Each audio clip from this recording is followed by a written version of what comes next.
Welcome back. I have a ripper of a video coming up for you right here. Something I do not want you to miss.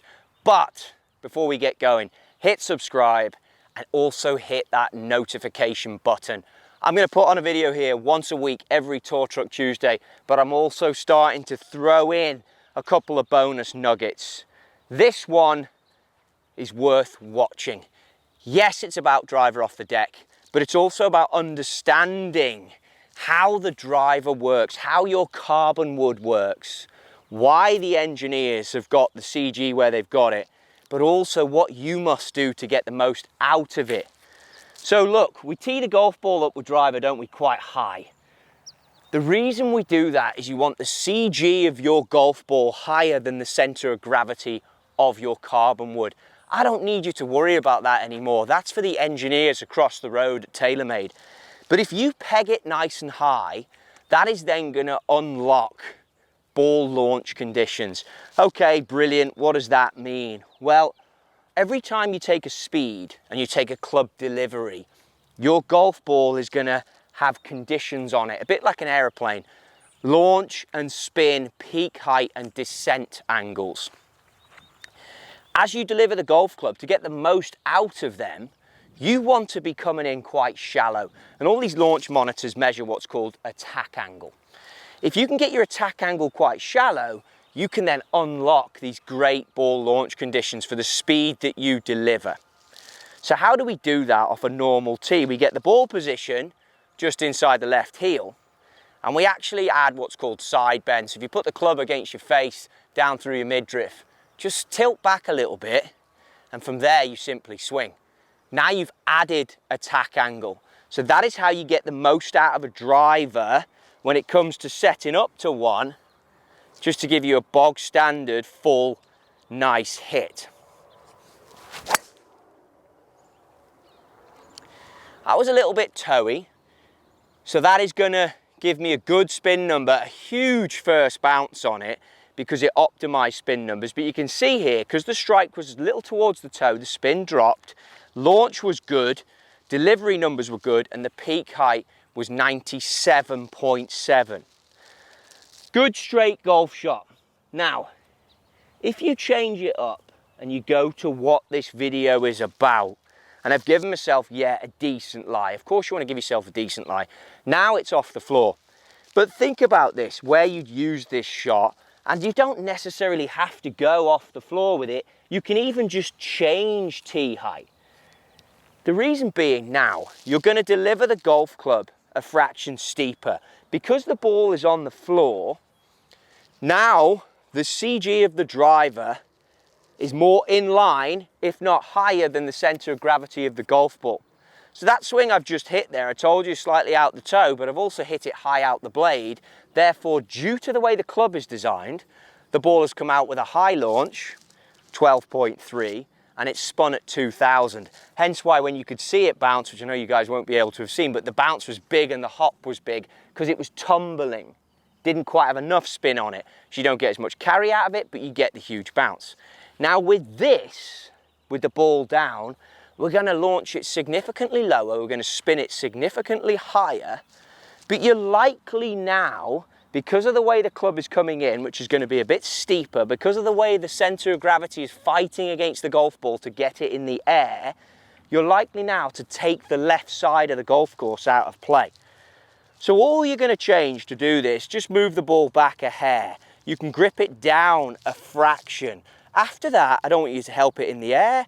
I just want you to accept it's going to come out low. It's not going to fly as far, and it's going to run. That one peaked at 97 that I've just hit. There is not a hope that this one gets near that. So ball position slightly back, remove some of the tilt, because we don't want to hit up on this one, and just hit one away for me. Now you can see there, that was perfect. I got down on that one, hit it actually in the middle of the blade. You would be so happy with that flight out of driver. It spun at 3200, so we've added 1200 spin, and it launched at 5.8, and the peak height was 65. That means that the ball has flown a lot lower, and you can see it on the shot tracer, which I'll put on there, almost in the line of the flight of the buildings. but it's also cut because of the design of the club, which is why I'm asking you not to be scared of this golf shot. It's not one to be intimidated by, because if you can get it, and it's tough to get, but if you get a good lie and you can hit this golf shot, 9 out of 10 times you're going to hit that peel. So think about it. You're playing some tough golf courses and there's stuff down the left, and we've heard this of tour players when we've sat down and talked to them. Harry Higgs famously down Kiowa, when he finished top 10 at the PGA last year, he said he was hitting driver off the deck the whole way down the back straight. And it's because of the way the club is designed. It's because your peak height's never going to get too high. It's going to carry, that was a good one, 250, and it ran 24 yards because it's coming out as a low runner. It's a bit like, if you've got your 3-wood, the reason you can get this off the turf easier is because it's shallower and the center of gravity is lower. It's designed for that.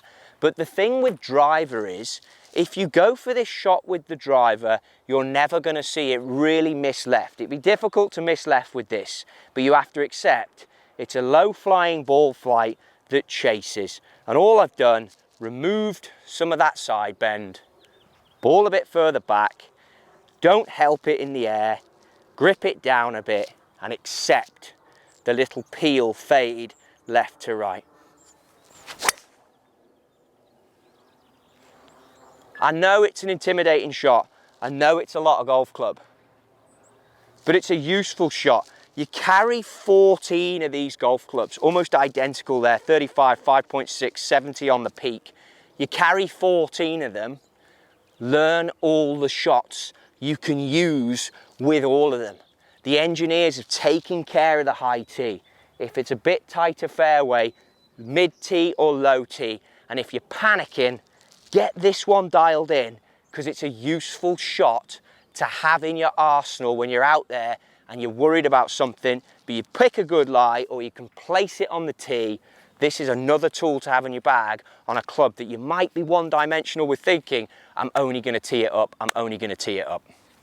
Any comments, questions, bang them below. Any more help with this? I don't want to make it too difficult. Ball position's everything. It started really far forward. When it came to the tee with side bend, I moved it back a fraction. I reduced the side tilt. That's it. Nothing more. You do you on the swings. You're not going to hit this left if you deliver it properly. Subconsciously, you'll take care of that. And the engineers have taken care of the design of the club to stop it hooking on you. It shouldn't do it. Use that next time you're out there. Practice it first. Get loose before you dive into driver. I hate guys who literally get to the range and straight on driver. You've got to get the body moving, especially for this one. And of course, if you like more of what you're seeing, subscribe like I said at the top and hit that notification. More videos to come. There's a quick tip on driver off the deck.